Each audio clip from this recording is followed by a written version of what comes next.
વડાપ્રધાન નરેન્દ્ર મોદીના નોટબંધીના નિર્ણયને 50 દિવસ ઉપર અઠવાડિયું વીતવા છતાં સામાન્ય લોકોની હાડમારીમાં સહેજ પણ સુધારો ન આવ્યો હોવાનો આરોપ સાથે કોંગ્રેસ રેલી યોજી હતી। વનિતા વિશ્રામ ગ્રાઉન્ડથી રેલી યોજી કોંગ્રેસી કાર્યકર્તાઓએ કલેક્ટરને આવેદનપત્ર આપ્યું હતું, જેમાં નરેન્દ્ર મોદી સરકારના તાત્કાલિક નિર્ણયથી લોકોની રોજગારી, વ્યાપાર ધંધા અને ઉત્પાદનમાં આવેલા ઘટાડા સાથે વિવિધ મુદ્દાઓનો ઉલ્લેખ કર્યો હતો।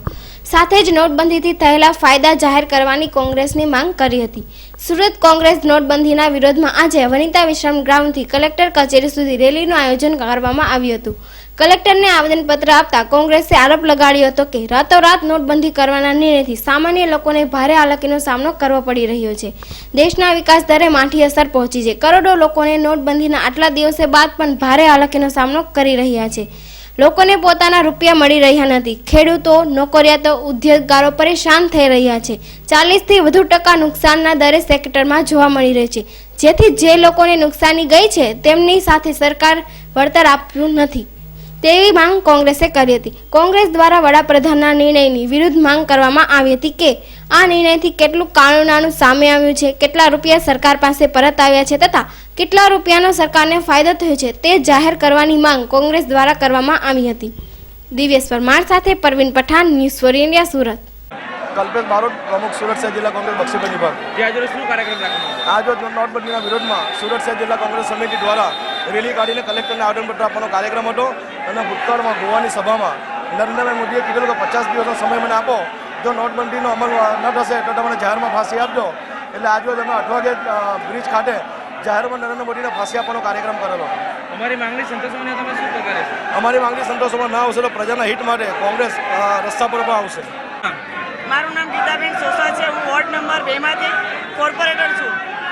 આજે જે નોટબંધીનો કાર્યક્રમ રાખવામાં આવ્યો છે, તમે જોઈ રહ્યા છો હજારોની સંખ્યા આજે કોંગ્રેસની બહાર છે અને જનતા જ્યારે લાઈનમાં ઊભી છે ત્યારે ભાજપ ઊંઘેલી છે। ભાજપ એટલી બધી ઘેરી ઊંઘવા કુંભકર્ણની જેમ સૂતી છે કે એને જનતાનો અવાજ એના કાન સુધી જતો નથી। એને દેખાતું નથી કે ગરીબ માણસ કઈ રીતે લાઈનમાં ઊભું છે। રાતના પણ પબ્લિક લાઈનમાં ઊભું હોય છે, સવારમાં પણ ઉઠે ત્યારે એ લોકોના નામ લખવામાં આવે છે કે તમે રાતના ઊભા હતા કે બેઠા હતા કે નહીં, તો જ તમને પૈસા આપવામાં આવશે। તો શું ગરીબ માણસને આ રીતે આજે ભાજપનો વિકાસ આ રીતે મારવા બેઠી છે ભાજપ? ગરીબ માણસ કઈ રીતે 500 રૂપિયા આજે રોજ લાવતી હતી, એ 500 રૂપિયાની નોટ બંધ કરી દીધી, 1000 રૂપિયાની નોટ બંધ કરી દીધી। માણસ કમાઈ કેવી રીતે, ખાય કેવી રીતે, જીવે કેવી રીતે? જી, તમારી માંગણી સંતોષવા તમે શું પગલાં લેશો? અમારી માંગણી સંતોષવા માટે અમારે એ જ કરવાનું છે કે તમે જે 500 હજારની નોટ બંધ કરી છે તે તદ્દન ખોટું કર્યું છે। આનું તમને શું પરિણામ મળ્યું? ક્યાં છે કાળા નાણું? કાળું નાણું ક્યાંય તમને દેખાયું છે? આજ સુધીમાં કોઈ મળ્યું છે? અમારી આજ કોંગ્રેસની તમે જોઈ રહ્યા છો કે લાખોની સંખ્યામાં બહાર પબ્લિક નીકળી ગયું છે। એનો અવાજ આજે અમે એને અવાજની સાથે અમે નીકળ્યા છીએ અને અમારી માંગણી એ છે કે તમે જે આ મુદ્દો ઉઠાવ્યો છે તે તદ્દન ખોટો છે। આજ રોજ નોટબંધીના આજે 55 દિવસ બાદ પણ લોકોને પડતી હાલાકી પર આજે સુરત શહેર કોંગ્રેસ ઓલ ઇન્ડિયા કોંગ્રેસના આદેશથી એક રેલીનું આયોજન કરેલ હતું। રેલીમાં કલેક્ટર ઓફિસનો ઘેરાવો અને સાથે કલેક્ટરશ્રીને આવેદનપત્ર આપવાનું નક્કી કર્યું હતું, પણ આ ભાજપ સરકાર પોલીસને આગળ કરીને અમારા કોઈ પણ કાર્યક્રમ સક્સેસ જવા દેતી નથી અને સાથે સક્સેસ કાર્યક્રમ થાય ન થાય એ બદલ ગુંડા તત્વોને પણ અહીંયા મોકલે છે અને ખોટી રીતે હેરાન પરેશાન કરવાની પણ આજે કારનામા કરેલ છે। સાથે પોલીસ પણ આજે બેફામ બની છે। પોલીસ મહિલાઓને જોતી નથી, જેન્ટ્સ પોલીસ મહિલાઓને ધક્કા મારીને મારે છે। મારી સાથી કાર્યકર્તા બહેનને પણ આજે ધક્કો મારી અને પૂરી રીતે એમને બેભાન કરવાની તાકાત લગાવી લીધી છે પોલીસે અને ભાજપ સરકાર જ્યારે પણ ડરી જાય છે ત્યારે પોલીસને આગળ કરીને અમને હેરાન કરે છે। પોલીસ વગર ઓર્ડરે, કોઈ પણ જાતનો ઓર્ડર વગર લોકો ઉપર તાનાશાહી કરીને ધક્કામુક્કી કરે છે અને મારામારી કરે છે। મારા જ હસબન્ડને આજે એક સરવૈયા નામના પોલીસ પીઆઈએ ધક્કા મારીને 2 લાફા માર્યા છે, ખુલ્લેઆમ 2 લાફા માર્યા છે। એનો હું સખત વિરોધ કરીશ। આગળ જતા એને ખબર પડશે કે નહીં વગર કારણ આ રીતે લાફા મારામારી કરવામાં એનું શું કારણ આવે છે। पठान जलील खान दाऊद खान। जलील भाई, आज क्या प्रोग्राम है? सर आज वनिता विश्राम में एक प्रोग्राम रखा है। कलेक्टर कचहरी का घेराव करने जा रही है कांग्रेस पार्टी।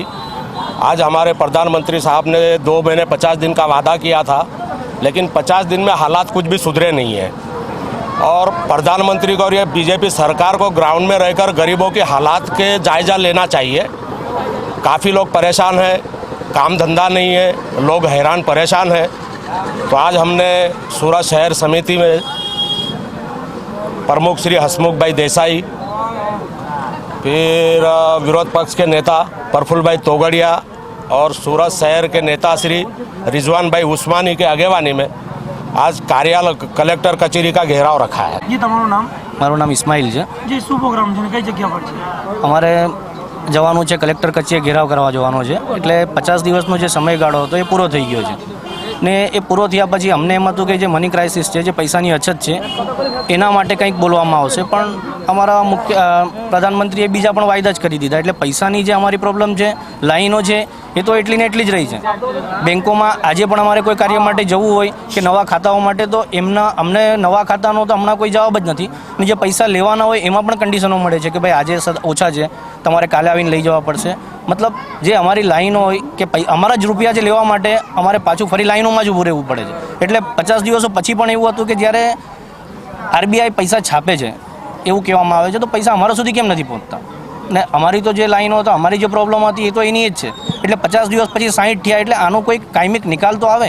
અમારે પ્રધાનમંત્રીને એટલું જ કહેવાનું છે કે તમે જે કંઈ પણ ડિસિઝન લીધું છે બ્લેક મની લાવવા માટે એમાં અમે તમારા સાથે છીએ, પણ આ તકલીફો ક્યાં સુધી? જ્યારે બધું થઈ ગયું છે તો અમને કેમ હેરાન કરવામાં આવે છે? અમારા પૈસા અમને લેવા માટે આટલી બધી લાઈનોમાં ક્યાં સુધી ઊભા રહેવાનું? એનો કોઈક સચોટ જવાબ અમે લેવા માટે ત્યાં સુધી જઈ રહ્યા છે। તમારું નામ? નિકુંજ પાંડેરિયા। જે શું ઘટના બનવા તમારી? અંદર પાણી નહીં હતું, અમે લોકો કલેક્ટરને આવેદનપત્ર આપવા ગયા હતા તો પાણીની સગવડ નહીં, મેં કહ્યું સાહેબ પાણીની તો સગવડ કરો, તો મને જાતિ વિશે ગાળો આપીને ધક્કા મારીને બહાર કર્યા અને મને ફેંકી દીધો। તમારી પાસે શું પ્રૂફ છે તમને ગાળ આપી? મારી સાથે માઇનોરિટીના બધા બહુ પટેલ સમાજના બધા આગેવાના સાક્ષી છે, 10 થી 50 જણા સાક્ષી છે મારી પાસે કે મને ધક્કા મારી છે। તમારી માંગ શું છે? હે તમારી માંગ? મારી માંગ એ છે કે દલિત પર અત્યાચાર બંધ કરો। અવિતનામાં અમારા અધિકાર માટે અમે કલેક્ટરને આવેદનપત્ર કે સુરત શહેરની જનતાને જે 50 દિવસની મુશ્કેલી પડી છે તેના માટે અમે દલિત ભાઈઓ જોડાયા ને આજે દલિતને ગાળ આપે છે અધિકારીઓ। આ ભાજપની સરકાર અમારી નથી, દલિત વિરોધી છે। મારા ભાઈઓને જણાવવાનું દલિતોને કે ભાજપને પ્રોત્સાહન આપવાનું બંધ કરો અને જે તમને નિર્ણય લાગે તે નિર્ણય લો, પણ દલિતના અત્યાચાર બંધ કરો। આ મારી રિક્વેસ્ટ છે કે દલિત પર દરેક જગ્યા પર ઉનામાં અત્યાચાર છે। સુરતમાં આજે મારી આ ઘટના બની, હું ઉભા છું, આજે મારે રસ્તા પર સુઈ જવું પડે, કલેક્ટર કે નીચે પર કોઈ અધિકારી મને પૂછવા નથી આવતું કે તને શું બીના બની। આ મીડિયાએ મારી નોંધ લીધી છે, તે માટે મીડિયાનો ઘણો આભારી છું।